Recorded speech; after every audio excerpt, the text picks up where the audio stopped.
आता लगे तो हमारी क्वालिटी का देखो बराबर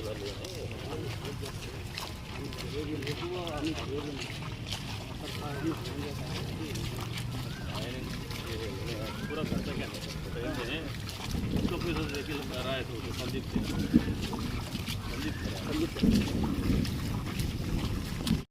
ఎన్ని హోల్స్ ఉన్నా కూడా కడ్డీలన్నీ క్లీన్ చేస్తారు.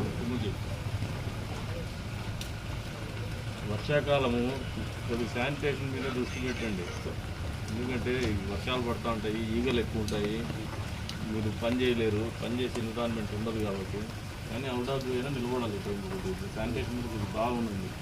లమ్స్లో ఎస్పెషల్లీ బాగా చూసుకోండి. లేదంటే సీజనల్ కంటిన్యూస్ డిసీజెస్ అంటు వ్యాధులన్నీ వస్తాయి. ఫాగింగ్ కూడా మోటార్స్ రెడీ చేయండి సార్. లోపల అంటే దోమలు విపరీతంగా ఎక్కడెక్కడైతే నిలబడతాయో స్టాగ్నెంట్ పడతాయో దోమలు ఎక్కువ మనకి జ్వరాలు ఓవర్ అయిపోతాయి. అదే ఫస్ట్ కెమికల్ స్ప్రేయింగ్ జరగాల, ప్లస్ ఫాగింగ్ కూడా జరగాల.